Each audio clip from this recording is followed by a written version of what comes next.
السلام علیکم، پروگرام تفتیشی کے ساتھ میں ہوں سلمان قریشی۔ ناظرین، آج ایک 65 سالہ شخص کے اندھے قتل کی داستان کے بارے میں آپ کو بتائیں گے، جو باٹا پور کے علاقہ میں سے 5 اپریل کے روز گھر سے لاپتہ ہوا اور اس کے بعد اس کی موٹر سائیکل تو منامہ کے علاقہ سے مل گئی لیکن وہ نہیں ملا۔ پولیس نے جب دوسرے روز سرچ آپریشن کیا تو ایک نالے سے پرویز کی لاش برآمد ہوئی۔ پولیس نے اس کے بعد تحقیقات کا آغاز کیا اور اس اندھے قتل میں ملوث ملزمان کو گرفتار کر لیا۔ اس میں ایک عورت اور 3 مرد شامل ہیں۔ پولیس نے کس طرح یہ کارروائی سر انجام دی، انچارج انویسٹیگیشن باٹا پور کی زبانی جانتے ہیں۔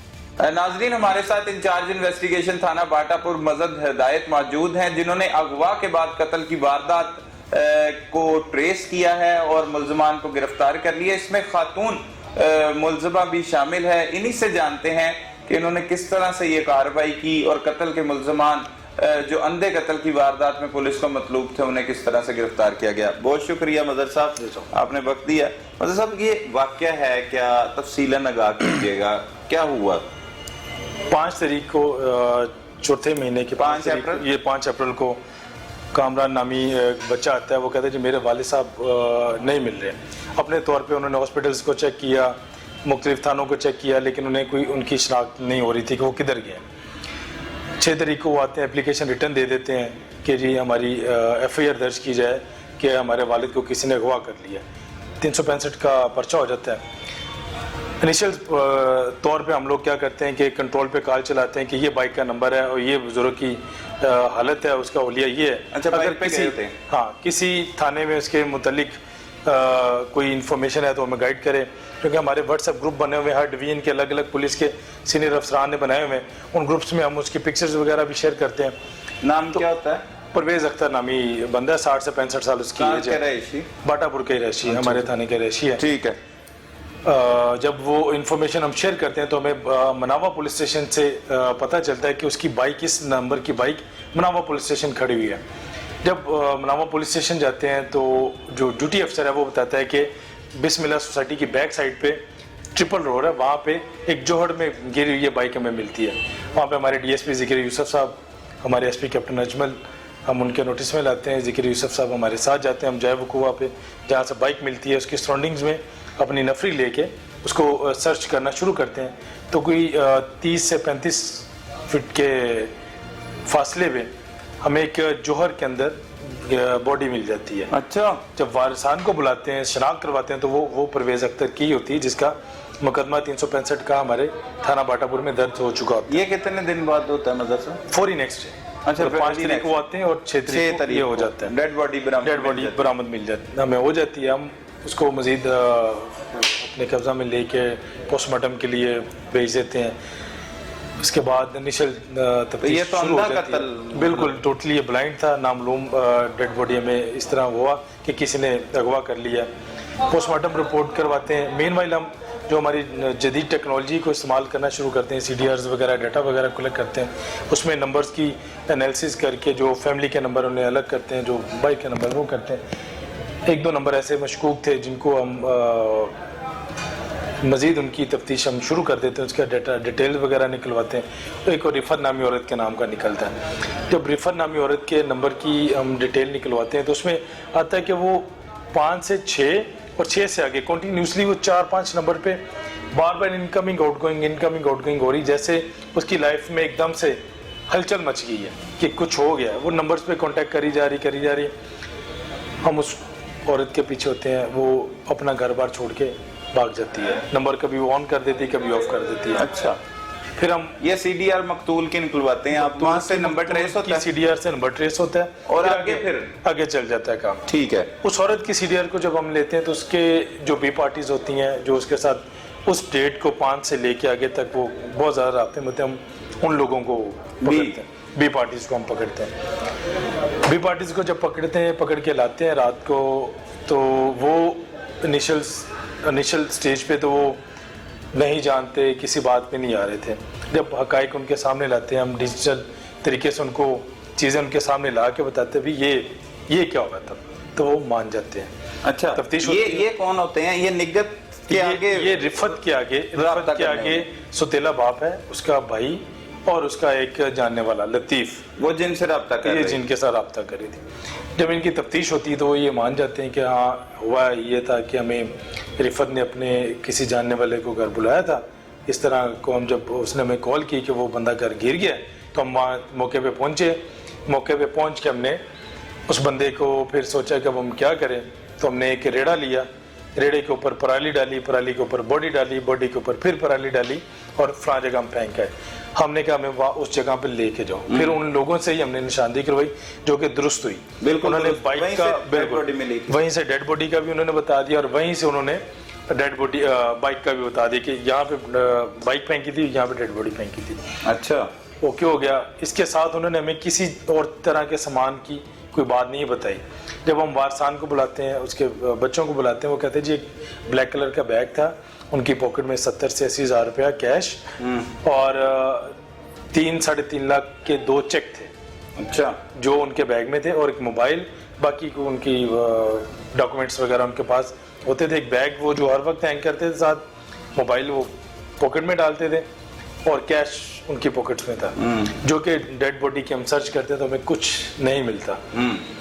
مقتول کا نمبر کنٹینیو کبھی آن ہو جاتا ہے کبھی آف ہو جاتا ہے، جو ہمیں بڑا یہ جیسچر دے رہا تھا کہ ضرور اس کے ساتھ کوئی بہت بڑا حادثہ ہوگا. ہم اس پہ کالز کرتے تھے، کبھی قتل ہونے کے بعد اس کا نمبر آن آف ہو رہا ہے. اچھا جس کو ہم مزید ٹریکر لے کے ٹریس کرتے ہیں. جو ہمیں لاسٹ لوکیشن اس کی ملتی ہے 2 دن بعد، وہ اسی جگہ پہ جہاں سے باڈی ہے اس کے تھوڑا سا فاصلے پہ ہمیں سرچ آؤٹ کرتے ہیں، اپنی نفری لے کے جاتے ہیں. وہاں سے وہ کالا بیگ مل جاتا ہے، بیگ کے اندر ہی موبائل ہوتا ہے. اچھا جب اس کے وارثان سے پوچھا، انہوں نے کہا جی وہ کبھی بھی موبائل کو بیگ کے اندر نہیں ڈالتے تھے، وہ فرنٹ پاکٹ میں رکھتے تھے. مزید جب کرتے ہیں لوگوں کو پکڑ جاتے ہیں، بات ہمارے سامنے آ جاتی ہے.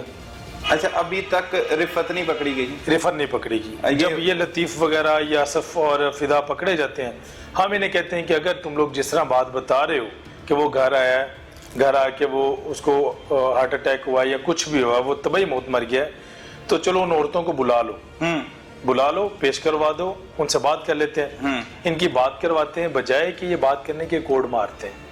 کوئی آپس میں انہوں نے جو کوڈ چور ڈکیٹ جو انہوں نے سلیکٹ کیا ہوتا ہے، وہ ایک ڈفرنٹ طرح کی آواز نکال کے اس کو کوڈ دیتا ہے، یہ عورت نمبر بند کرتی بھاگ جاتی ہے. 3-4 دن یہ ہمارے ریڈار میں نہیں آتی. یہ کون سا ملزم ہے؟ یہ لطیف اس کو. اچھا لطیف کا کیا رشتہ ہے رفت سے؟ جس ایک جاننے والا کہہ لیں، اس کا کوئی بھی ہو سکتا ہے چونکہ ڈیورسڈ ہے. رفت یہ کہتی کہ یہ میری ماں کا بھائی بنا ہوگا تو ہمارے گھر میں آنا جانا، مطلب بس ویسے ہی آپس میں ریلیشن ہے، رشتہ داری نہیں ہے. رشتہ داری نہیں ہے. اچھا کوڑ مارتی رفت اور دور بھاگ جاتی ہے. پھر ہم ٹریکر کے ذریعے اس کو مزید سرچ آؤٹ کرتے ہیں. ہم اس کو پھر گجرا والے واڑہ سے، یہ جو واڑہ گجرا ادھر ایک پلیس ہے ہماری، وہاں سے اس کو رات کو کوئی 2-3 بجے پکڑ کے لاتے ہیں. اس کو لا کے پھر بات کھلتی مزید. یہ کہتی جی وہ میرے جاننے والے تھے، مجھے خرچہ پانی دیتے ہوتے تھے، تو وہ آئے اس دن اور اس کو یہ ہو گیا. جبکہ سرے دس پکڑ لیتے ہیں رفت کو. اس کی انیشل تفتیش ہوتی ہے. پھر اس سے ہم پوچھتے ہیں اوکے ٹھیک ہے، اگر یہ تمہارے گھر آیا کسی بھی نیت سے آیا، اس نے کچھ بھی کیا، جو بھی معاملات ہیں، اس کی پاکٹ کے اندر جو چیزیں تھیں وہ کدھر ہیں؟ یہ اس سے انکاری ہو جاتی ہے. پھر ہم نے کہا کہ مان لیے کہ یہ طبعی موت مرا ہے، تم لوگوں نے 15 پہ کال کیوں نہیں کی؟ تم لوگوں نے ایمبولینس 11 اچھا پھر بھی یہی کہہ رہے تھے طبعی موت جی وہ نہیں ہوا. پھر ہم نے کہا کسی اور کو بتایا ہو کہ جی یہ اس طرح بندہ ہمارے گھر آیا تھا، اس کو یہ ہو گیا؟ نہیں بتایا. اس کی باڈی کو اس طرح بے حرمتی کر کے نالے میں پھینک کے آنے کا کیا مقصد تھا؟ نالے میں پھینکا تھا. ہم نالے کے اندر سے بڑی اتنا سا نالا تھا، کھال تھی اس کے اندر سے ملی. تو یہ ساری چیزوں پہ یہ لوگ چپ ہو جاتے ہیں، جی بس وہ ہم سے غلطی ہوگی، ہمارے یہ سارے معاملات. لیکن سر دست ان کا بلیک میلنگ گروپ بھی ہو سکتا ہے، کیونکہ نہیں پیسے مانتے ہیں کہ ہم نے نکالیں.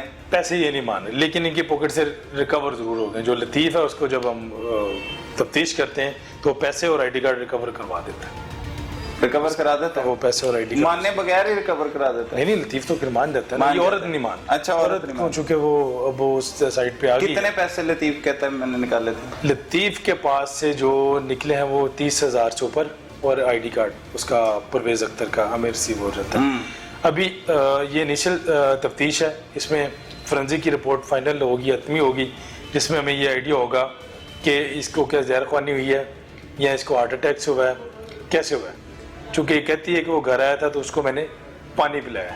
یہ ڈیپینڈ کرتا ہے کہ وہ پانی تھا ان لوگوں نے مل کے اس کو بلیک میل کر. ویسے جو ایف آئی آر درج کی گئی ہے وہ 365 کی ہے. 365. اس کے بعد ڈیڈ باڈی جب مل جاتی ہے وہ 302 میں کنورٹ ہو. اچھا ٹھیک ہو. انیشل جو ایف آئی آر وہ 365 کی ہے. اغوا کے بعد ٹھیک ہے, اغوا کے بعد اس میں 302 کو ایڈ کر دیا گیا, آزاد کر دیا گیا. لیکن یہ جیسے صورتحال بتا رہے ہیں ملزمان جس طرح سے کہ وہ آیا اور ہارٹ اٹیک ہو گیا, اگر ایسے بھی یہ ثابت ہوتا ہے تو کسی کی ڈیڈ باڈی کو پکڑنا, اسے نالے میں پھینکنا, اس کے پیسے نکالنا, تو یہ کیا مقدمے کی؟ یہ کرمنل سینس میں اس حد تک پھر گناہ گار ہوتے ہیں, لیکن ان کی کرمنل انٹینشن یہ اس بات سے واضح ہو جاتی ہے کہ ان لوگوں نے اس کو اگر پھینک دی ہے, اس کے پیسے نکال لی ہیں, انہیں کوئی ڈر خوف نہیں ہے. انہوں نے بجائے کہ اس چیز کو پولیس کو بلاتے, 1122 کو بلاتے اور بتاتے کہ ہم لوگ بے گناہ ہیں, یہ ہمارے گھر آیا تھا, اس کی جو بھی انٹینشن تھی آنے کی. اس کا بیٹا تو یہ کہتا ہے کہ جی میں پہلے بھی ایک دفعہ اپنے والد کے ساتھ جا کے اس کی ہم فائنینشلی مدد کرتے تھے, چونکہ یہ ڈیورسی ہے اور ہم اس کو پیسے دیتے تھے, ہم زکوٰۃ نکالتے تھے, تو ہم یہ کرتے ہیں.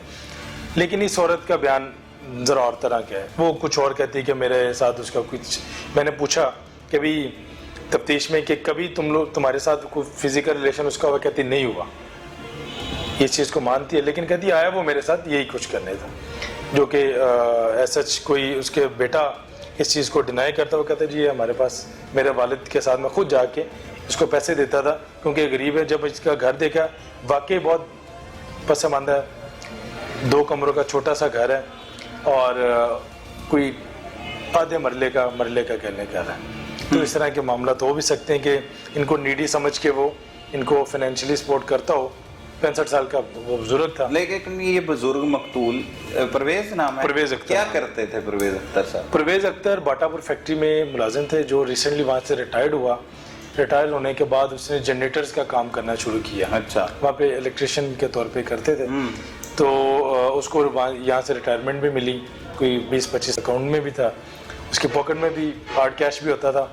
وہ ڈیفرنٹ طرح کے ٹھیکے لے لینے, دروازے الیکٹریشین کے علاوہ ویلڈنگ شیلڈنگ کا کام بھی, وہ اس طرح کے کام کر کے اپنے آپ کو اس نے بیزی رکھا ہوا تھا فیکٹری سے ریٹائرڈ ہونے کے بعد. تو وہ یہ کام کر رہا تھا, مطلب اس طرح سے ٹھیک تھے, کھاتے پیتے تھا. وہ ایسا وہ بالکل غریب آدمی نہیں تھا. ابھی تک بچے بھی اچھا خاصا آپ کی انویسٹیگیشن کے مطابق کیا صورتحال لگتی ہے آپ کو, کیا ہے یہ واردات؟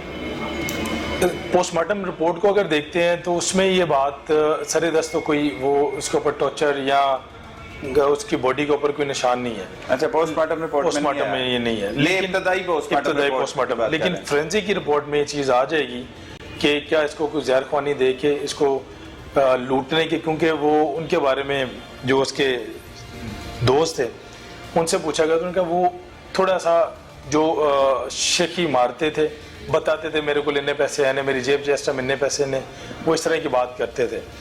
تو ایک یہ بھی ہم کہہ سکتے ہیں کہ اس نے اس عورت کو جب گھر گیا تو اس نے پیسوں کا کو بتایا, جو کہ اس کے بچے بتاتے کہ اس کی پاکٹ میں 70-80 ہزار تھا. تو اچھا, اس سے 5 تاریخ کو بھی اس کے ساتھ رابطہ ہے, بات ہوئی ہے. کوئی ہو سکتا ہے کہ اس نے کوئی ایسی انفارمیشن اس کو دی ہو, انہوں نے پلان کیا ہو کہ کل یہ ہمارے گھر آ رہا ہے تو ہم اس کو کوئی اس کے ساتھ ایسا کرتے ہیں. جب اس کو کوئی زہر خوانی والی چیز, یہ تو فرینزک سب کلیئر ہوگا, دینے کے بعد انہوں نے اس کی تلاشی لی ہے, پاکٹ سے جو کچھ نکلے انہوں نے نکال لیا.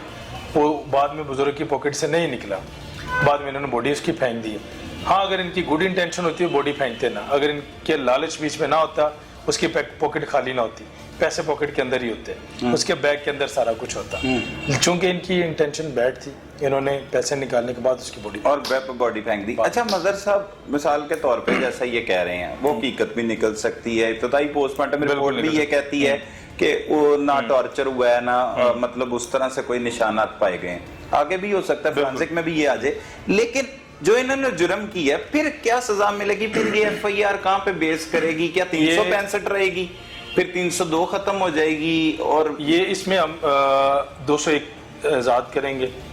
باڈی کو پھینکنا, ایویڈنس کو حذف, ایویڈنس کو چھپانا, एक मर्डर हो गया या 365 के बाद मर्डर हो गया और इसको बॉडी को बजाय कि उन्होंने पुलिस को दिखाना, शहादत को छुपा दिया, इन्होंने बल्कि फेंक दिया, उसको जाया करने की कोशिश। लेकिन वो मर्डर नहीं है मिसाल के तौर पे, मतलब मर्डर नहीं है तो फिर ये 201 है। अच्छा, 201 होता है शहादत छुपाना। ठीक है, शहादत छुपाना बड़े एविडेंस की। 302 मतलब बॉडी 302 से रिलेटेड कोई भी अगर शहादत है उसको अगर आप छुपाते हैं, बॉडी बहुत बड़ी शहादत है कि वो बंदा कत्ल हो गया या वो बंदा अपनी तबाही मौत मरा है। इन्होंने इस चीज को साबित होने से पहले इसको छुपा दिया। इनकी इंटेंशन बैड थी, उस बैड इंटेंशन में जाएंगे ये लोग। ठीक हो गया, 201 में जाएंगे। 201 अगर तो उसमें तबाही मौत सजा कितनी हो सकती है? ज्यादा ये से भी ज्यादा? तकरीबन 302 से ही होती है बैड इंटेंशन। अगर आप बॉडी को छुपाते हैं बैड इंटेंशन के साथ तो ये उसमें ही जाते हैं। जितनी 302 की है उतनी इसकी है। अभी मजीद आपने अभी इनका रिमांड ले रखा है मुल्ज़मान? कितने मुल्ज़मान है आपके पास? हमारे पास रिमांड पे इस वक्त एक औरत है रिफत। अच्छा। और 3 मेल हैं, उसमें एक फिदा, हाफिज फिदा है जो उसका भाई है, आसिफ और लतीफ, 3 लोग। तीन लोग आपके पास हैं। ये कब तक है रिमांड पे? ये कल तक हमारे पास। मजीद आप आगे क्या करेंगे? मजीद हम रिमांड की सदा करेंगे। हमारे पास वैसे इनिशियल जो इनकी तफ्तीश है वो कंप्लीट हो चुकी है। लेकिन जब तक मुल्ज़मान एतराफ़ जुर्म ना कर लें या मान ना ले तो वो तफ्तीश इसमें होती है कि मुकम्मल हो चुकी है। इसमें वो इस चीज़ को मान रहे हैं कि अभी हमने बॉडी फेंकी है, हमने ये हमारे साथ हुआ है कि हमने एविडेंस को छुपाया है, हमारे घर वो उसकी डेथ हुई है, उसके बाद हमने मिल के उसको रेड़े पे डाला, वो रेड़ा भी हमने रिकवर कर लिया हुआ है, उसकी सीसीटीवी फुटेज भी कर ली हुई है, ये सारी चीज़ को मान चुके हुए हैं। अच्छा, सीसीटीवी फुटेज भी मिल गई है? जी, वो बॉडी फेंकने तक वो रिकवर, इस चीज़ तक वो आगे हुए हैं। मारने का मजीद फिर वो फोरेंसिक की रिपोर्ट हमें क्लियर करेंगे। ठीक हो गया, ठीक हो गया। अच्छा, मजीद अब आप इनकी रिमांड की मजीद रिमांड जो है वो अदालत से लेने की कोशिश करेंगे, अगर नहीं मिलता तो फिर जुडिशल हमें नहीं करवा, जुडिशल करवा दिया जाएगा और उसके बाद मतलब अदालत की रिपोर्ट का वेट करेगा। जैसे फोरेंसिक की रिपोर्ट आएगी हतमी फैसला फोरेंसिक की रिपोर्ट। मतलब साहब कितनी देर लगती है फोरेंसिक को? तो कई माह लग जाते हैं। नहीं, आजकल ऐसा नहीं है। हमारे सीनियर अफसरान, हमारे एसपी साहब, अगर महीने से ज़्यादा टाइम हो जाए तो हम लेटर लिखते हैं दोबारा रिमाइंडर के तौर पे कि सर ये हीनियस क्राइम है, 365 302 है, तो हमें जितनी जल्दी उसकी रिपोर्ट की जाए। मैक्सिमम टाइम 3 मंथ्स होता है, उससे पहले 2 मंथ के अंदर भी आ जाती है। तब तक मुल्ज़मान जो हैं वो जेल में ही रहते हैं? वो मुल्ज़मान जेल में रहते हैं। सही। तो आपको लगता है कि इस केस में इनके किए की सज़ा मिलेगी? इस केस में इंशाल्लाह मिलेगी, ज़रूर मिलेगी। इन्होंने अगर तो इसको जो चीज़ सामने आ रही है बॉडी को फेंकने के हद तक 201 में जाएंगे। ये फोरेंसिक रिपोर्ट में अगर इन्होंने कोई उसको जहर खानी चीज़ जहर दे के उसके वो अंदर से कुछ चीज़ ऐसे मिल जाती, फिर ये 302 में जाएंगे। ठीक हो गया, बहुत शुक्रिया। नाजरीन, हमारे साथ इंचार्ज इन्वेस्टिगेशन थाना बाटापुर मज़हर हिदायत साहब मौजूद, जिन्होंने बताया कि किस तरह से उन्होंने ऐसे मुल्ज़मान को गिरफ्तार किया जिन्होंने बहुत ही चालाकी के साथ एक बुजुर्ग शहरी जिसकी हलाकत हो गई थी उसके घर में, और जिनका कहना है कि हो सकता है कि उसे मुबैना तौर पर जहर देकर मार दिया गया, और उसके बाद इन्हीं मुल्ज़मान ने उनकी लाश को एक नाले में फेंका और नाले में फेंकने के बाद मोटरसाइकिल को भी ठिकाने पर लगाया और मौजूद मकतूल के जेब में मौजूद रकम को भी बड़ी होशियारी के साथ जो है वो अपने पास रख लिया और मोबाइल फ़ोन को एक बैग में बंद करके जाए वक़ुआ के करीब ही फेंक दिया। तो इस तरह से इन शातिर मुल्ज़मान ने ये तमाम तर वारदात सर अंजाम दी। मज़ीद तफसीलात उन्हीं की ज़ुबानी जानेंगे कि किस तरह से उन्होंने ये वारदात सर अंजाम दी और आखिर वजूहात क्या थी कि उनको एक लाश को ठिकाने लगाना पड़ा।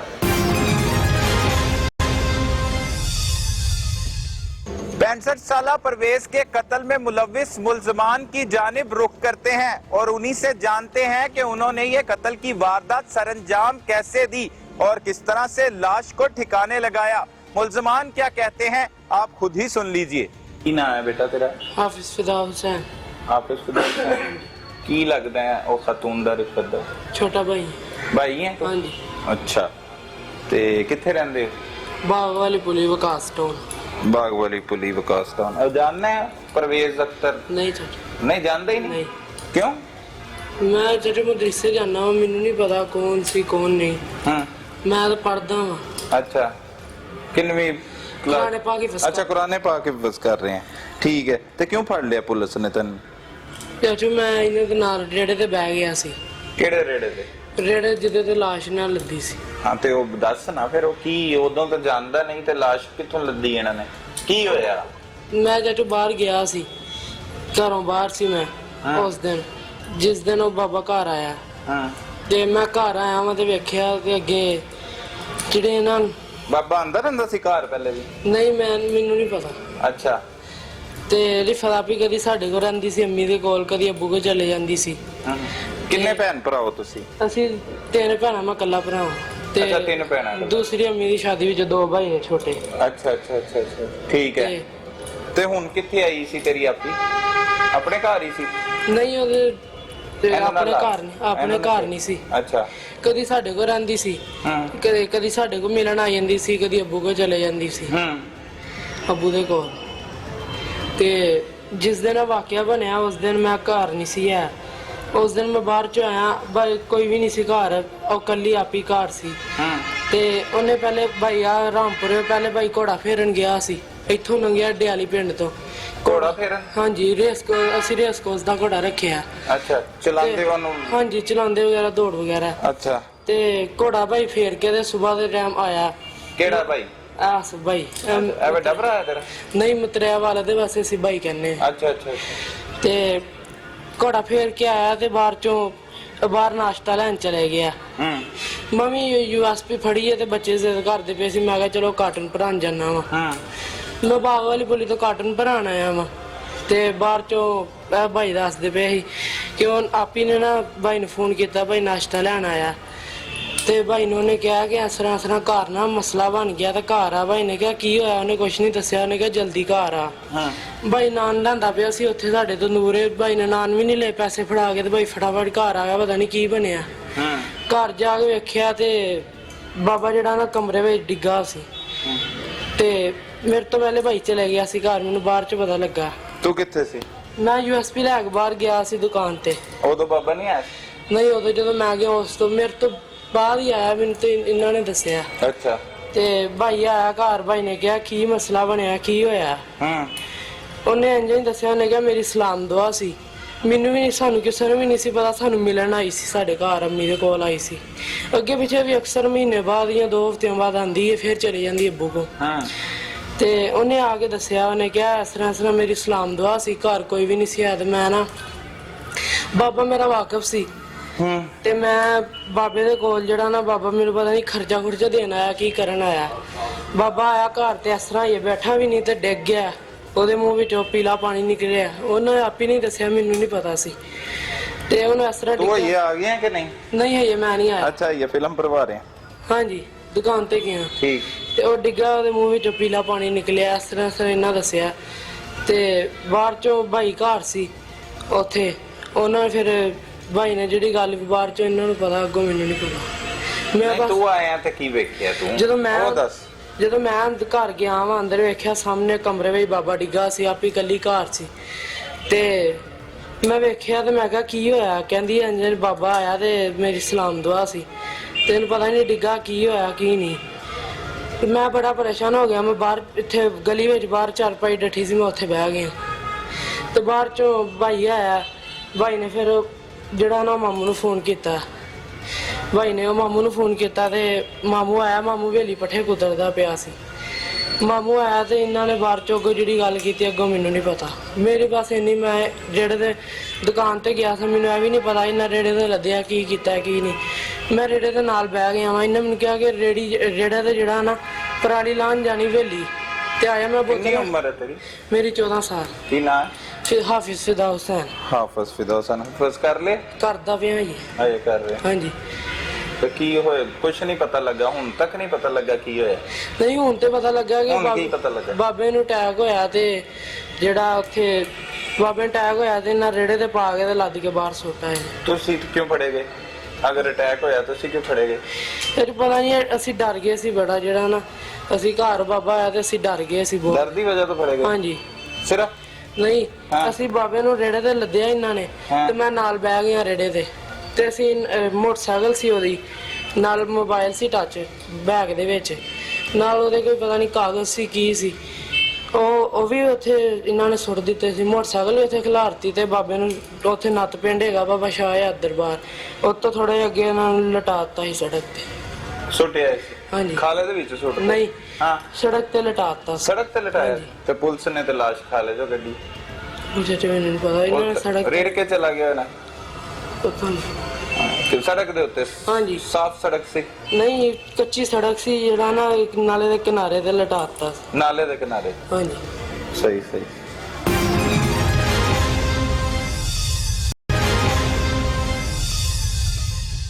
ਕੀ ਨਾਂ ਹੈ? ਆਸਫ ਸਾਹਿਬ। ਆਸਫ, ਕੀ ਹੋਇਆ ਹੈ ਵਕੂਆ? ਇਹ ਸਰ ਮੈਂ ਨਾ ਆ ਗਿਆ ਹਾਂ, ਘੋੜਾ ਫੇਰਨ ਆਇਆ ਆਪਣਾ ਸਵੇਰ ਦੇ ਟਾਈਮ। ਮੈਂ 9 ਵਜੇ ਨਾਲ ਘਰ ਗਿਆ ਹਾਂ, ਘੋੜਾ ਛੱਡ ਕੇ ਨਾ ਮੈਂ ਤੇ ਨਾਸ਼ਤਾ ਲੈਣ ਆ ਗਿਆ। ਘੋੜਾ ਕਿਹਦਾ ਚਲਾਨਾ? ਘੋੜਾ ਆਪਣਾ ਹੈਗਾ। ਆਪਣਾ ਚਲਾਉਂਦੇ? ਹਾਂਜੀ। ਤੇ ਘਰ ਦੀ ਮੇਰੀ ਜਿਹੜੀ ਨਾ ਗਈ ਸੀ ਘੁਰਗੇ ਹਸਪਤਾਲ, ਬੱਚਾ ਮੇਰਾ 2 ਮਹੀਨਿਆਂ ਦਾ, ਉਹਦੇ ਨਾਲ ਅਲਰਜੀ ਵਗੈਰਾ ਹੋਈ, ਉਹਦੇ ਜਿਸਮ ਦੇ ਨਾਲ ਦਾਣੇ ਬਣੇ ਤੇ ਉਹ ਗਏ ਨੇ ਹਸਪਤਾਲ, ਘੁਰਗੇ ਹਸਪਤਾਲ ਲੱਗੇ ਹੈਗਾ। ਉੱਥੇ ਗਏ ਨੇ ਦਵਾਈ ਲੈਣ ਵਾਸਤੇ ਉਹਦੀ, ਮੈਂ ਨਾਸ਼ਤਾ ਲੈਣ ਆ ਗਿਆ। ਐ ਉਦੋਂ ਪਿੱਛੇ ਘਰ ਹੀ ਸੀ। ਇਹ ਵੀ ਕਿਤੇ ਮੇਰੇ ਪਿੱਛੋਂ ਆ ਗਿਆ USB ਲੈ ਕੇ, ਪੁਰਾਣਾ ਫਿਲਮਾਂ। ਉਹ ਛੱਡ ਦਿਓ, ਮੈਂ ਸੁਣ ਲਈ ਹੈ ਤਫਸੀਲ ਸਾਰੀ। ਮੈਂ ਨਾਸ਼ਤਾ ਲੈਣ ਆਇਆ ਵਾਂ ਤੇ ਪਿੱਛੋਂ ਜਿਹੜਾ ਹੈ ਨਾ ਉਹਦਾ ਕੋਈ ਤਲਕ ਸੀ ਬਾਬੇ ਦੇ ਨਾਲ। ਇਹ ਤੋਂ ਦੋ ਛੀਆਂ ਤੋਂ ਸਾਲ ਤੋਂ ਸਾਨੂੰ ਨਹੀਂ ਪਤਾ ਹੈਗਾ ਇਸ ਗੱਲ ਦਾ। ਉਹ ਬਾਬਾ ਆਇਆ ਕਿਤੇ ਮੇਰੀ ਗੈਰ ਮੌਜੂਦਗੀ ਦੇ ਵਿੱਚ, ਆਣ ਕੇ ਉਹਨੇ। ਰਿਫਤ ਕੀ ਲੱਗਦੀ ਤੇਰੀ? ਉਹ ਮੇਰੀ ਜਿਹੜੀ ਬੇਗਮ ਹੈ ਨਾ, ਉਹਦੀ ਬੇਟੀ ਹੈ ਵੱਡੀ, ਸਤੇਲੀ ਬੇਟੀ ਹੈ। ਅੱਛਾ। ਹਾਂਜੀ। ਤੇਰੀ ਬੇਗਮ ਦੀ ਬੇਟੀ? ਹਾਂਜੀ, ਉਹਦੀ ਬੇਟੀ ਹੈਗੀ। ਸਮਝ ਨਹੀਂ ਆਈ, ਮਤਲਬ ਉਹਦਾ ਪਿਓ ਨਹੀਂ ਹੈ? ਤੂੰ ਪਿਓ ਹੋਇਆ ਉਹਦਾ? ਹਾਂਜੀ, ਉਹ ਦੂਜੀ ਸ਼ਾਦੀ ਕੀਤੀ ਇਹਦੀ ਵਾਲਦਾ ਨੇ ਮੇਰੇ ਨਾਲ। ਅੱਛਾ, ਰਿਫਤ ਦੀ ਵਾਲਦਾ ਨੇ ਕਰਨਾ? ਹਾਂਜੀ, ਇਹ ਰਿਫਤ ਆ, ਦੋਵੇਂ ਭੈਣ ਭਰਾ ਹੈਗੇ ਨੇ। ਅੱਛਾ। ਹਾਂਜੀ। ਤੇ ਉਹਦੀ ਸਗੀ ਮਾਂ ਹੈ? ਉਹਦੀ ਸਕੀ ਮਾਂ ਹੈਗੀ, ਜਿਹਦੇ ਨਾਲ ਤੂੰ ਸ਼ਾਦੀ ਕੀਤੀ। ਤੂੰ ਵਾਲਦ ਹੈ ਉਹਦਾ? ਹਾਂਜੀ। ਅੱਛਾ, ਤੇ ਉਮਰ ਕਿੰਨੀ? ਮੇਰੀ ਉਮਰ ਹੈ 24-25 ਸਾਲ। ਤੇ ਤੇਰੀ ਬੀਵੀ ਦੀ ਉਮਰ ਕਿੰਨੀ? ਉਹਦੀ ਹੋਣੀ ਕੋਈ 30-35 ਸਾਲ ਹੋਈ। 30-35 ਸਾਲ। ਤੇ ਰਿਫਤ ਦੀ ਕਿੰਨੀ? ਉਹਦੀ ਹੈ ਕੋਈ 18-19 ਸਾਲ ਦੀ ਹੈ, 19 ਸਾਲਾਂ ਦੀ ਜਾਂ 20 ਸਾਲਾਂ ਦੀ, ਇੰਨੀ ਕੁ ਹੈ। ਸਮਝ ਨਹੀਂ ਆ ਰਹੀ ਰਿਸ਼ਤਿਆਂ ਦੀ। ਅੱਛਾ। ਹਾਂਜੀ। ਉਹ ਫਿਰ ਸਰ ਮੈਂ ਨਾ ਫਿਰ ਨਾਸ਼ਤਾ ਲੈਣ ਆਇਆ ਵਾ ਤੇ ਉਹਨੇ ਮੈਨੂੰ ਫੋਨ ਕੀਤਾ, ਰਿਫਤ ਨੇ। ਉਹਨੇ ਕਿਹਾ ਆਸਾ ਭਾਈ ਕਿੱਥੇ? ਮੈਂ ਕਿਹਾ ਮੈਂ ਨਾਸ਼ਤਾ ਲੈਣ ਦਿਆਂ ਵਾ। ਅੱਛਾ। ਜਲਦੀ ਘਰ ਆ। ਮੈਂ ਭਾਈ ਕੇ ਅੱਬੂ? ਭਾਈ ਕਹਿੰਦੇ ਨੇ ਸਾਰੇ। ਅੱਛਾ, ਅੱਬੂ ਨਹੀਂ ਕਹਿੰਦੇ? ਹਾਂਜੀ। ਅੱਛਾ। ਕਦੀ ਚਾਚੂ ਕਹਿ ਦਿੰਦੇ, ਕਦੀ ਭਾਈ ਕਹਿ। ਇਹਨਾਂ ਕਹਾ ਜੀ ਕਿੱਥੇ ਹੈਗੇ? ਮੈਂ ਕਿਹਾ ਮੈਂ ਜਿੰਨਾ ਨਾਸ਼ਤਾ ਲੈਣ ਦਿਆਂ ਵਾ।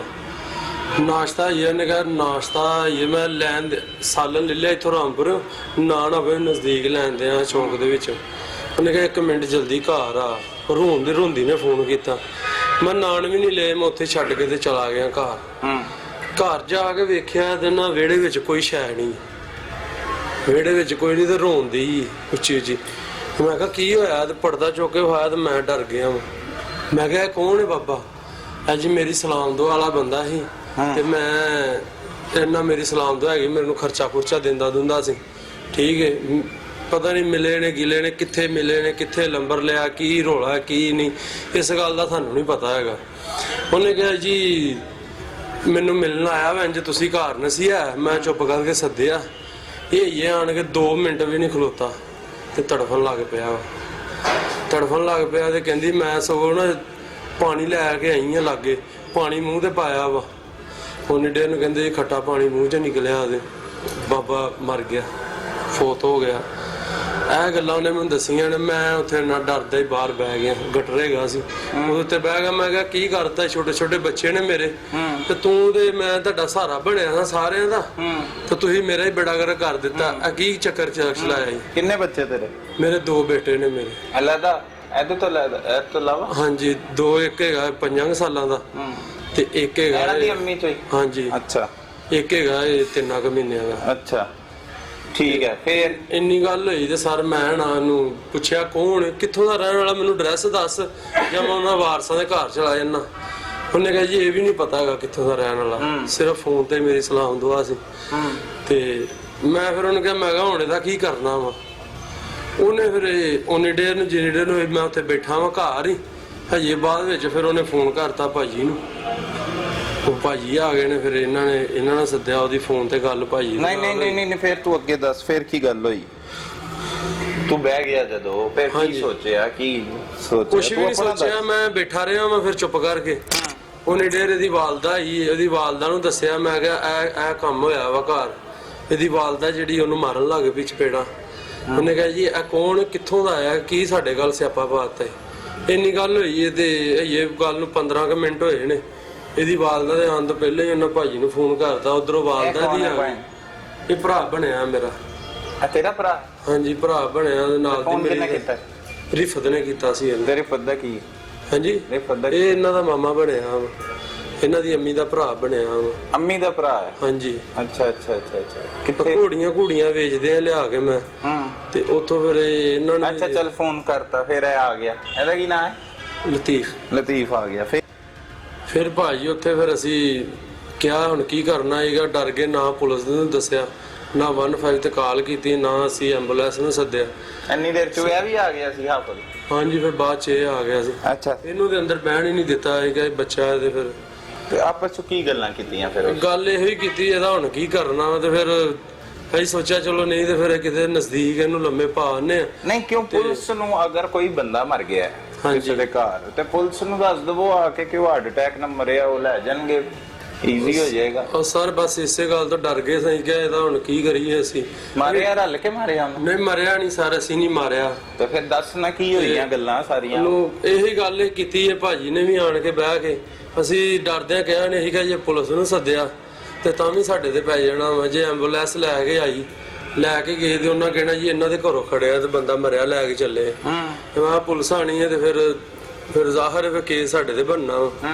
ਉਹ ਫਿਰ ਅਸੀਂ ਡਰਦੇ ਚੁੱਪ ਕਰਕੇ ਜਿਹੜਾ ਨਾ, ਅਸੀਂ ਸ਼ਾਮ ਪੈ ਗਈ ਸੀ ਉਧਰੋਂ, 12-1 ਵਜੇ ਦਾ ਵਾਕਿਆ ਹੋਇਆ ਸੀ। ਉਧਰੋਂ ਸ਼ਾਮ ਪੈ ਗਈ, ਬੱਦਲ ਬਣ ਗਿਆ, ਬਾਰਿਸ਼ ਹੋਣ ਕੀ ਕੀਤਾ ਫਿਰ ਸ਼ਾਮ ਨੂੰ? ਫਿਰ ਅਸੀਂ ਪਾ ਕੇ ਰੇੜੇ ਦੇ ਉੱਤੇ ਤੇ ਪਿਆ ਹੈਗਾ। ਪਲੈਨਿੰਗ ਕਿੰਨੇ ਕੀਤੀ? ਹਾਂਜੀ ਪਲੈਨਿੰਗ ਕਿੰਨੇ ਕੀਤੀ? ਪਲੈਨਿੰਗ ਤੇ ਸਰ ਕਿਸੇ ਨੇ ਵੀ ਨਹੀਂ ਕੀਤੀ, ਅਸੀਂ ਤਿੰਨੇ ਜੀ ਬੈਠੇ ਸਾਂ। ਉਤੋਂ ਆਏ ਅਸਮਾਨ ਤੋਂ ਲਿਖਿਆ ਆਇਆ ਕਿ ਇੰਜ ਕਰੋ? ਹਾਂ ਸਰ ਮੈਂ ਹਾਂ, ਭੈਣ ਲਤੀਫ ਸਨ ਤੇ ਉਹ ਬੀਬੀ ਸੀ। ਭੈਣ ਲਤੀਫ ਤੇ ਤੁਸੀਂ ਕੀ ਕੀਤਾ ਫਿਰ? ਕੀ ਕੀਤਾ ਆਪਸ ਚ? ਕੀ ਗੱਲਾਂ ਕਰਦੇ ਰਹੇ? ਸਰ ਉਹੀ ਤਾਂ ਤੁਹਾਨੂੰ ਦੱਸਣ ਦੇ, ਜਿਹੜੀਆਂ ਗੱਲਾਂ ਕੀਤੀਆਂ ਨੇ ਉਹ ਹੀ ਤੁਹਾਨੂੰ ਦੱਸਣ ਦੇ। ਇਹੋ ਹੀ ਦੱਸਿਆ ਅਸੀਂ, ਫਿਰ ਅਸੀਂ ਇਹੋ ਹੀ ਕਿਹਾ ਸੀ ਹੁਣ ਕੀ ਕਰਨਾ ਇਹਦਾ। ਫਿਰ ਅਸੀਂ ਸਾਰਿਆਂ ਸਲਾਹ ਕੀਤੀ ਹੈ, ਅਸੀਂ ਪਾ ਕੇ ਰੇੜੇ ਦੇ ਉੱਤੇ ਬਾਹਰ ਛੱਡ ਆਏ। ਬਸ ਇਹ ਹੀ ਗੱਲ ਹੋਈ, ਹੋਰ ਕੋਈ ਗੱਲ ਨਹੀਂ ਹੋਈ। ਕੀ ਕੀ ਕੱਢਿਆ ਉਹਦੀ ਜੇਬ ਚ? ਅਸੀਂ ਉਹਦਾ 1 ਰੁਪਈਆ ਨਹੀਂ ਕੱਢਿਆ, ਨਾ ਕੋਈ ਸ਼ੈ ਲਈ ਅਸੀਂ ਉਹਨੂੰ ਕੁਛ ਨਹੀਂ। ਉਹਦਾ ਮੋਬਾਈਲ ਹੈਗਾ ਸੀ, ਉਹਦਾ ਮੋਬਾਈਲ ਵੀ ਉੱਥੇ ਹੀ ਸੀ। ਉਹਦੇ ਇਹ ਸਾਹਿਬ ਨੇ ਦੱਸਿਆ ਉਹਦੇ ਚੈੱਕ ਹੈਗੇ ਸਨ 3-4 ਲੱਖ ਰੁਪਏ ਦੇ, ਉਹਦੇ ਪਰਸ ਦੇ ਵਿੱਚ ਹੀ ਤੇ ਉਹ ਜਿਹੜੇ ਪੈਸੇ ਬਰਾਮਦ ਹੋਏ ਕਿਹਦੇ ਕੋਲ ਹੋਏ ਬਰਾਮਦ? ਪੈਸੇ ਸਾਡੇ ਕੋਲ ਕਿਸੇ ਕੋਲ ਬਰਾਮਦ ਨਹੀਂ ਹੋਏ, ਨਾ ਮੈਂ ਕਿਸੇ ਨੂੰ ਬਰਾਮਦੀ ਦਿੱਤੀ ਹੈ, ਨਾ ਮੈਨੂੰ ਪਤਾ ਸੀ ਪੈਸਿਆਂ ਦਾ, ਨਾ ਮੈਂ ਕੱਢੇ ਹੀ ਨੇ। ਠੀਕ ਹੈ, ਪੈਸੇ ਪੂਸੇ ਵੀ ਫਿਰ ਤੁਸੀਂ ਸੁੱਟਿਆ ਇਹ ਲਾਸ਼? ਅਸੀਂ ਉੱਥੇ ਜਿਹੜਾ ਇਹਨਾਂ ਹੈਗਾ ਸੀ ਇੰਜ ਪਿਆ, ਚੱਲਦਾ ਬਹੁਤ ਜ਼ਿਆਦਾ। ਉਹ ਪਸੀਨ ਨੂੰ ਵੀ ਰਾਹ ਨਿਕਲਦਾ, ਤੇਜ਼ਗੜ੍ਹ ਨੂੰ ਵੀ, ਬਾਗ ਵਾਲੀ ਪੁਲੀ ਨੂੰ, ਦਰਬਾਰ ਹੈਗਾ ਲਾਗੇ। ਅਸੀਂ ਕਿਹਾ ਚਲੋ ਕੋਈ ਨਾ ਕੋਈ ਵੇਖ ਕੇ ਤੇ ਲਾਗੇ ਨਜ਼ਦੀਕ ਹੈਗਾ ਤੇ ਕੋਈ ਨਾ ਕੋਈ ਤਲਾਹ ਕਰ ਦੇਗਾ, ਚਲੋ ਵਾਰਸ ਲੈ ਜਾਂਦੇ, ਪੁਲਿਸ ਨੂੰ ਪਤਾ ਲੱਗ ਜਾਏਗਾ। ਤੇ ਅਸੀਂ ਉੱਥੇ ਸਰ ਪਾ ਕੇ ਤੇ ਘਰ ਆ ਗਏ ਸਾਂ। ਬਸ ਚੰਗਾ ਕੰਮ ਕੀਤਾ? ਨਹੀਂ ਕੀਤਾ ਤੇ ਗਲਤੀ ਹੈ ਸਰ। ਅਗਰ ਕਤਲ ਨਹੀਂ ਕੀਤਾ ਤਾਂ ਕਿਸੇ ਦੀ ਲਾਸ਼ ਨੂੰ ਸੁੱਟਣਾ ਵੀ ਇਹ ਜੀ ਗੁਨਾਹ ਹੈ ਸਰ। ਗਲਤ ਤੇ ਨਹੀਂ ਫੜੇਗੇ ਤੁਸੀਂ? ਨਹੀਂ ਗਲਤ, ਜਦੋਂ ਸਰ ਗਲਤੀ ਕੀਤੀ ਹੈ, ਗਲਤੀ ਹੈ ਤੇ ਬੈਠੇ ਆ ਨਾ। ਗਲਤੀ ਨਾ ਹੁੰਦੀ ਤੇ ਨਾ ਕਿਉਂ ਨਜਾਇਜ਼ ਕਿਸੇ ਨੂੰ ਤੰਗ ਕਰਨਾ ਸੀ। ਗਲਤੀ ਮੰਨਦੇ ਪਏ ਆ, ਗਲਤੀ ਇਹ ਤੇ ਕਰ ਰਹੇ ਫੱਦਾ ਨਹੀਂ ਤੁਸੀਂ ਕਸਮ ਖਾ ਸਕਦੇ ਕਿ ਉਹਨੇ ਕੀ ਕੀਤਾ। ਇਹ ਤੇ ਤੁਹਾਨੂੰ ਨਹੀਂ ਪਤਾ, ਸਾਰੇ ਕਰੈਕਟਰਾਂ ਨੂੰ ਨਹੀਂ ਪਤਾ। ਇਹ ਸਰ ਸਾਨੂੰ ਨਹੀਂ ਪਤਾ ਦਿੱਤੀ ਹੋਵੇ, ਇਹ ਨਹੀਂ ਸਰ ਸਾਨੂੰ ਪਤਾ ਹੈਗਾ। ਇਹ ਨਹੀਂ ਪਤਾ ਨਾ, ਇਹ ਸਾਨੂੰ ਨਹੀਂ ਪਤਾ ਹੈਗਾ, ਇਹ ਤੁਹਾਨੂੰ ਨਹੀਂ ਪਤਾ। ਹਾਂਜੀ ਅਸੀਂ ਉਹ ਕੱਲੀ ਸੀ ਜਦੋਂ ਅਸੀਂ ਤੇ ਬਾਅਦ ਵਿੱਚ ਆਏ ਆ, ਜਦੋਂ ਜੋ ਉਹਨੇ ਦੱਸਿਆ ਉਹਦੇ ਮੁਤਾਬਕ ਹੀ। ਹਾਂਜੀ ਜੋ ਉਹਨੇ ਸਾਨੂੰ ਗੱਲ ਦੱਸੀ ਉਹ ਅਸੀਂ ਤੁਹਾਨੂੰ ਦੱਸ। ਠੀਕ ਹੋ ਗਿਆ। ਇਹ ਬਿਆਨ ਇੱਥੇ ਲਤੀਫ ਕੀ ਹਾਲ? ਠੀਕ ਹੈ, ਇਹ ਵੀ ਠੀਕ ਹੈ। ਬਸ ਤੁਹਾਡੇ ਸਾਹਮਣੇ ਕੀ ਹੋਇਆ? ਮੈਂ ਸਰ ਹਵੇਲੀ ਸਾਹਿਬ ਪੱਠੇ ਕੁਤਰਨ ਦੇ ਆਇਆ ਸੀ ਤੇ ਰਿਫਤ ਨੇ ਫੋਨ ਕੀਤਾ ਮੈਨੂੰ, ਘਰ ਆ ਬੜੀ ਪਰੇਸ਼ਾਨੀ ਬਣੀ। ਰਿਫਤ ਕੀ ਹੈ? ਤੇਰੀ ਕੀ ਲੱਗਦੀ? ਰਿਫਤ ਜੀ ਆਣ ਜਾਣ ਇਹਨਾਂ ਦਾ ਘਰ ਸਲਾਮ ਦੁਆ ਹੈਗੀ ਸੀ। ਅੱਛਾ, ਕਦੋਂ ਦੀ?